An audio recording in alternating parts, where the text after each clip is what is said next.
नमस्कार सभी दोस्तों को एवरेस्ट के YouTube चैनल पर आप सभी का स्वागत है। तो एक बार अपने यार दोस्तों को इनवाइट करें जो भी एनटीपीसी की एग्जाम दे चुका है, जिसने भी अपने नंबर देख लिए हैं और आगे क्या करना है क्या नहीं करना है, उन सभी चीज़ों के बारे में यहाँ डिस्कस करेंगे। कट ऑफ कोई मायने नहीं रखती है यहाँ पे कि मैं आपको कोई बहुत ज़्यादा कट ऑफ के बारे में बात करूँगा, नहीं। आगे का प्लान आपका क्या होना चाहिए, किस प्रकार की आपको तैयारी करनी चाहिए, जो आपके मन में एक प्रश्न चिन्ह लगा हुआ है उस प्रश्न चिन्ह की बात करेंगे बस, कि वो किस प्रकार दूर हो और आपको क्या करना चाहिए। तो एक बार सभी लोग अपने यार दोस्त जो भी एनटीपीसी की एग्जाम दे रहा है उन सभी को इन्वाइट करें।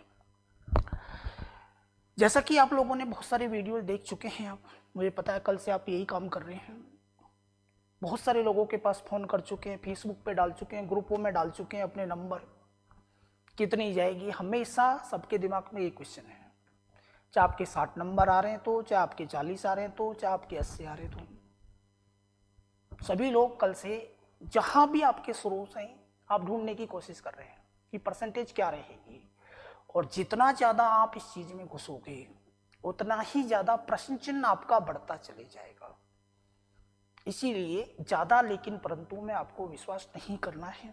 आपने पेपर दे दिया, आपके नंबर्स आपके सामने आ चुके हैं, बस अब आगे आने वाले टाइम में आपको क्या प्लानिंग, क्या योजना बनानी है, बस उसकी चर्चा हाँ करेंगे। तो एक बार सभी लोग, जितने भी लोग लाइव हैं सभी को राम राम। अब बात करते हैं कि आरआरबी एनटीपीसी ने जो आपका एग्जाम लिया था, उस एग्जाम के आधार पर कट ऑफ किस प्रकार से हमें निर्धारित करनी पड़ेगी या किसका हो सकता है नहीं हो सकता है, वो बैक में चले जाओ, उस चीज को छोड़ दो। बिल्कुल आप उस चीज में घुसने की कोशिश ही नहीं करें, क्योंकि इंडिया ही नहीं विश्व में कोई भी आदमी ऐसा नहीं मिलेगा आपको जो एक्यूरेट बता के चले जाए कि नहीं मैं कहता हूं कितनी जाएगी। संभव ही नहीं है। ये तो बेटा उसी दिन पता लगेगा जिस दिन रिजल्ट आएगा, इसका हुआ इसका नहीं हुआ। तो यहां सिर्फ हम संभावनाएं व्यक्त करते हैं और संभावनाएं व्यक्त करने के लिए बहुत सारी चीजों के बारे में सोच विचार के भाई ये चीजें हैं, आगे स्टूडेंट को ये करना चाहिए। बस कहने का मेरा मतलब ये है कि मैं जो भी आपसे बात करूंगा वो संभावनाएं होंगी।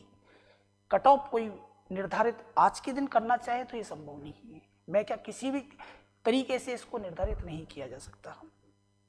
हम सिर्फ अनुमान लगाते हैं, वो अनुमान आपने भी लगा रखा होगा।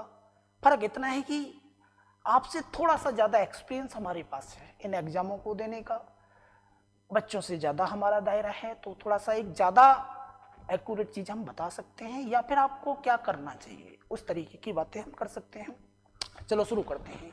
तो एनटीपीसी की जो एग्जाम आपने दी थी, इसमें कट ऑफ किन आधारों पर निर्धारित होगी, कौन कौन से फैक्टर आपके कट ऑफ को प्रभावित करेंगे, उनको देखना बहुत जरूरी है। और पहले फैक्टर की अगर मैं बात करूं आपसे, तो पहला फैक्टर तो ये है कि आपकी जो एनटीपीसी की एग्जाम लगी थी सीबीटी फर्स्ट, उसमें सिलेबस का इस प्रकार से पेपर हुआ था। 90 मिनट थे टोटल आपके, 40 क्वेश्चन उसमें से जीए के आए थे, आपके जनरल अवेयरनेस के आए थे, 30 मैथ का, 30 आपकी रीजनिंग था। टोटल प्रश्न थे आपके 100, मिनट से आपके पास 90। अब इन 90 मिनट में आपको 100 प्रश्नों को करना था और 1/3 नेगेटिव मार्किंग भी थी। तो पहली बात तो आपके सबसे पहले जो प्रभावित करेगी कि इन 90 मिनट में आप कितने प्रश्न कर पाए।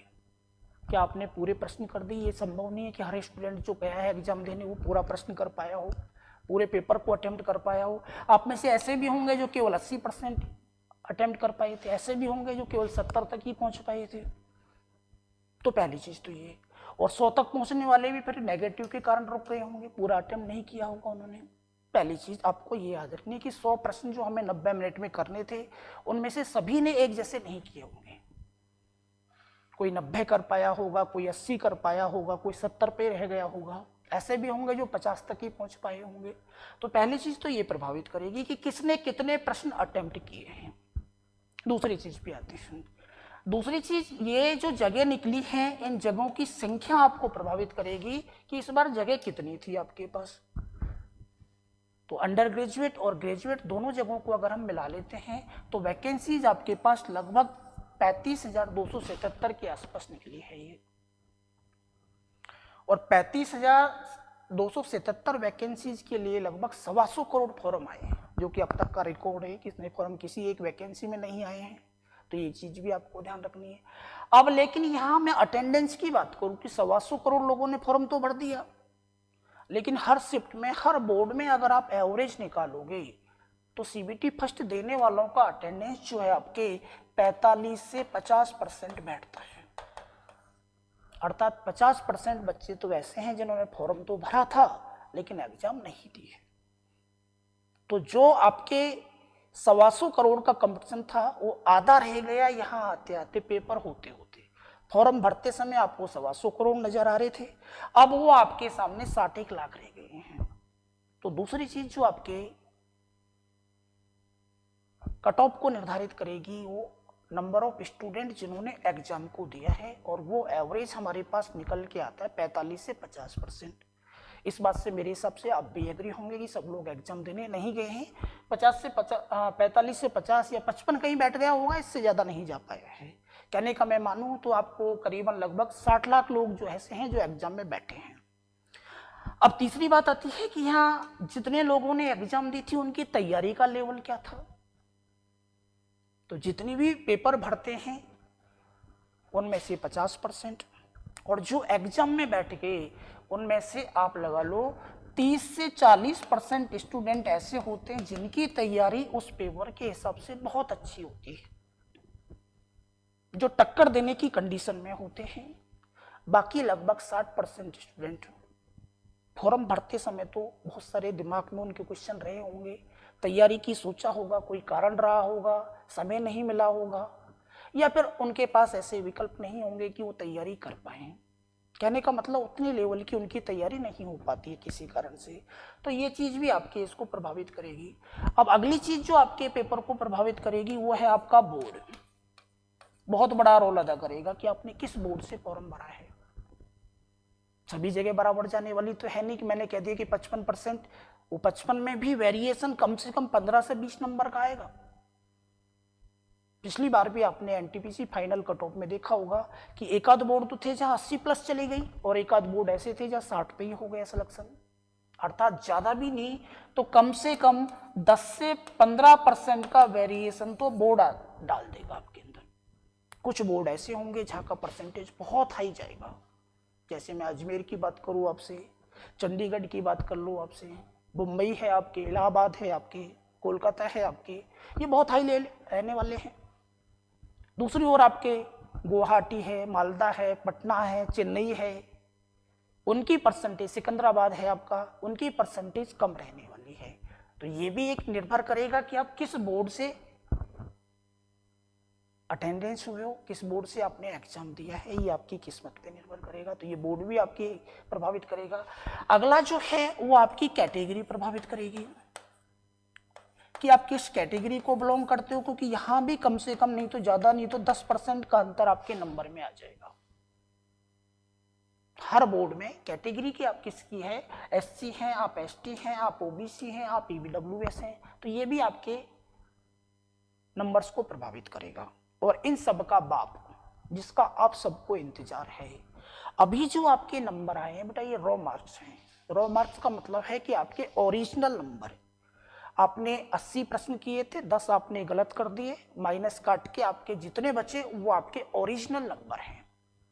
अब लेकिन किसी शिफ्ट का पेपर इजी रहा होगा, किसी का मॉडरेट रहा होगा, किसी का बहुत हार्ड रहा होगा, और इन सब के लिए इन सभी शिफ्टों का बाद में होगा नॉर्मलाइजेशन, और नॉर्मलाइजेशन के द्वारा जो नंबर आपके प्राप्त होंगे वो आपकी कट ऑफ को डिसाइड करेंगे। तो अभी आपके अगर 50 नंबर आए हैं, कोई कह रहा है आपसे कि बेटा 55 जारी है, तो इसका मतलब ये नहीं है कि आप बाहर हो चुके हो। आप उस दिन तक अंदर हो जिस दिन इसका रिजल्ट नहीं आता है, क्योंकि ये 50 बढ़कर आपके 30 भी बढ़ सकते हैं, 25 भी बढ़ सकते हैं, 20 भी बढ़ सकते हैं, अर्थात ये 50 आपके 70 भी हो सकते हैं और 75 भी हो सकते हैं। तो क्यों हथियार में आज ही डालूं? तो ये इस बात पे निर्भर करेगा कि नॉर्मलाइजेशन में वैसे तो कोई अगर नियम तो है नहीं कि कितने बढ़ेंगे, फिर भी अगर कुछ चीज़ों को हम ध्यान दें तो पहला जो नॉर्मलाइजेशन में आपके रूल लगता है वो पेपर का लगता है। अगर इजी पेपर आया है तो कम बढ़ेंगे, मॉडरेट आया है तो थोड़ा सा ठीक ठाक है, और बिल्कुल हार्ड आ गया है तो फिर उसके बढ़ने के चांस ज़्यादा होते हैं। पहली तो इस बात पे निर्भर करता है। दूसरा नॉर्मलाइजेशन निर्भर करेगा आपकी एक्यूरेसी पर। एक्यूरेसी यानी कि आपने कितने परसेंटेज प्रश्न सही करे हैं। जैसे कि मान लो एक बच्चे के 60 नंबर कटपिट के और दूसरे बच्चे के भी 60 नंबर कटपिट के हैं, लेकिन इसके ये 60 नंबर आ रहे हैं 80 करने पर, 80 प्रश्न किए थे, कटपिट के इसके 60 आ रहे हैं। दूसरा बच्चा ऐसा था उसने 65 ही क्वेश्चन अटेम्प्ट किए थे और 65 में से भी कटपिट के कितने बच रहे हैं, उसके पास 60 बच रहे हैं।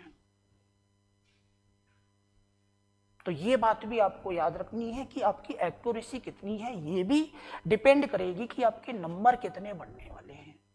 तो नॉर्मलाइजेशन में आपके पहली बात तो क्या हो गई कि आपका पेपर किस प्रकार का है, इजी है, हार्ड है, एवरेज है, उस बात पे निर्भर करेगा।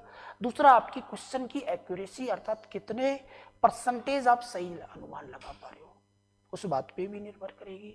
तो कहने का मतलब मेरा ये है। अब दूसरी बात कि कितने बच्चे पास करने हैं इनको, 35,000 के आसपास वैकेंसीज हैं, 20 गुना ये फर्स्ट स्टेज में पास करेंगे।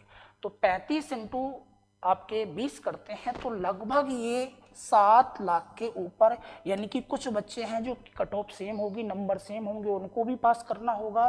तो आप ये मान के चलो कि ओवरऑल ये लगभग 8 लाख लोगों को पास करने वाले हैं।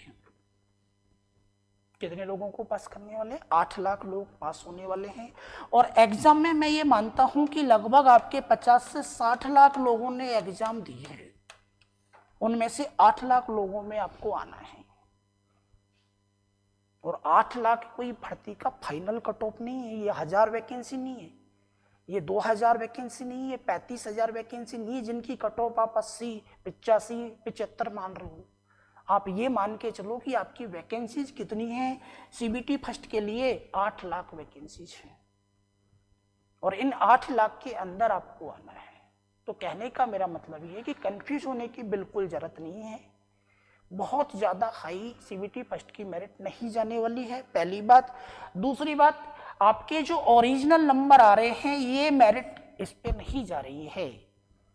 आप सोच रहे कि 50 ही मेरे नंबर आए, पिछली बार तो 65 गई थी, मेरा नहीं हो रहा, बिल्कुल हो रहा है बेटा। ये 50 नहीं रहने वाले, ये आपके 65 से 75 तक कहीं टिकेंगे, और जब 65 से 75 तक ये टिकेंगे तो फिर आपका सिलेक्शन बिल्कुल हो रहा है।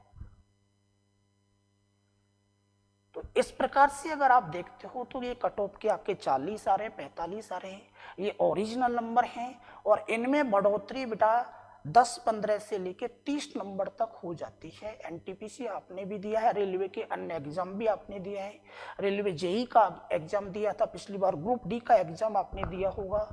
नंबरों में बढ़ोतरी 20-20, 15-15, 10-10 आराम से हो जाती है। तो कहने का मेरा मतलब है कि इस समय कोई भी बच्चा अपने आप को कट ऑफ से बाहर नहीं माने, ये आपके ओरिजिनल नंबर हैं। कट ऑफ आपकी नॉर्मलाइजेशन होने के बाद निर्धारित होगी, और उस आधार पे फिर आपके नंबर निश्चित है कि बढ़ेंगे। वो 15 भी बढ़ सकते हैं, वो 20 भी बढ़ सकते हैं, वो 25 भी, वो 30 भी बढ़ सकते हैं। अर्थात जो बच्चा 40 नंबर वाला है वो 70 पे पहुंच सकता है। ठीक है, अब यहां हम बात करते हैं सारी चीजों की, इतनी सारी चीजें आपको याद रखने के बाद अब जनरल बात कर लेते हैं कि जो हमारी कट ऑफ है वो ओवरऑल कितनी रहने वाली है, और कितने नंबर वालों को पढ़ाई शुरू कर देनी चाहिए आने वाले टाइम के लिए। तो मैं मान के चलता हूं कि आपको किसी से नहीं पूछने की जरूरत है, आप किसी भी कैटेगरी में हैं, किसी भी बोर्ड से आपके नंबर हैं। अगर आप 60 से ऊपर हैं तो बेटा आप अपना टाइम खराब कर रहे हैं, आप किसी भी चैनल को देख के कट ऑफ के संबंध में। अगर आपके नंबर 60 से ऊपर हैं और 60 नंबर से ऊपर वाला जनरल का है, ओबीसी का, एससी एसटी किसी भी बोर्ड से एग्जाम दे रहा है, तो उसको इन यूट्यूब चैनलों पे बनने वाली कट ऑफ से दूर हो जाना चाहिए। अपनी पढ़ाई, अपना संन्यास ग्रहण कर लेना चाहिए 3 महीने के लिए। बार बार ये मौके नहीं मिलते हैं, तो उनको तो सबको बाहर कर दो। अब 60 वाले के नॉर्मलाइजेशन में सबके बराबर तो बढ़ेंगे नहीं। अब सपोज करो दूसरी बात कि एक बच्चा है उसी बोर्ड से 60 नंबर लेके आ रहा है और उसी बोर्ड से मेरे नंबर 50 आ रहे हैं। अब उसके नंबर 60 सुनते तुम तो तैयारी छोड़ दोगे कि गुरुजी बहुत सारे लोगों के 60 नंबर आ रहे हैं, मेरा कहाँ होगा। लेकिन ये भी तो हो सकता है कि तुम्हारी शिफ्ट का पेपर हार्ड था, उस बच्चे की शिफ्ट का पेपर थोड़ा सा ज्यादा हार्ड नहीं था, इजी था। ये बढ़ के 65 पे जा रहा है और तुम बढ़ के 75 पे जा रहे हो। बताओ अब नंबर किसके ज्यादा हुए। तो ये किसी को पता नहीं है, ये बिल्कुल भविष्य के गर्त में छिपा हुआ है कि किसके नंबर कितने बढ़ने वाले हैं। तो आज के दिन इस बात को कोई डिसाइड ना करे कि गुरुजी कट ऑफ इतनी जा रही है इतनी जा रही है, क्योंकि वो सब निर्भर करेगा नॉर्मलाइजेशन पे। अभी 1-2 नंबर तो बोनस पे निर्भर कर जाएगा। निश्चित है कि 1-2 क्वेश्चन हटेंगे तो 1-2 नंबर तो वहीं आपके बढ़ जाएंगे। इसीलिए मेरा आप सभी से निवेदन है कि इस प्रकार की चर्चा में ज्यादा हिस्सा ना लेकर, अगर आपके जनरल कैटेगरी से किसी भी बोर्ड से 55+ नंबर आ रहे हैं तो आप पूरी तैयारी में जुट जाओ। 3 महीने से ज्यादा का टाइम आपको नहीं मिलने वाला है। इन 3 महीनों में आपको कंप्लीट सिलेबस को रिवीजन करना है और 8 लाख में से 35,000 के अंदर आना है। बहुत तगड़ी मेहनत करनी होगी। कंपटीशन अभी नहीं है। सीबीटी फर्स्ट पास कर लिया तो कोई बहुत बड़ा तीर नहीं मान लिया तुमने, सबका होगा। तुम्हारे जैसे तुमसे बहुत कम पढ़ने वालों का होगा। और ये तुम भी मानो कि सीबीटी फर्स्ट में जो तुम्हारे नंबर आ रहे हैं ये भगवान ने तुम्हें गिफ्ट किए हैं। तुमने अपनी क्षमता का मुश्किल से 30% भी पढ़ाई नहीं की है। आपके 51 आ रहे हैं, आपके 60 आ रहे हैं, आपके 70 आ रहे हैं, ये केवल आपने अपनी क्षमता का 30% यूज किया है। सीबीटी 2 को पास करने के लिए आपको आपकी क्षमता का 101% यूज करना है, तब जाके वो क्वालिफाई होगा। तो याद रखें इस बात को भी। और ओबीसी के जितने भी बच्चे हैं, यदि आपके 50+ नंबर किसी भी बोर्ड से हैं तो अपनी तैयारी उठा के शुरू कर दो। ये रॉ मार्क्स की बात कर रहा हूं, ध्यान रखें। ये फाइनल कट ऑफ के नंबर नहीं है। फाइनल कट ऑफ में ये 65, 70, 80 भी हो सकते हैं आपके। इसके बाद ईडब्ल्यूएस थोड़ा सा इस बार कम जाएगा, क्योंकि फॉर्म जब भराना आए थे उस समय तक ईडब्ल्यूएस बहुत कम लोगों का बन पाया था। तो ईडब्ल्यूएस को तो मैं कहूंगा कि 42 नंबर तक भी अगर आपके हैं तो आपका सिलेक्शन हो रहा है।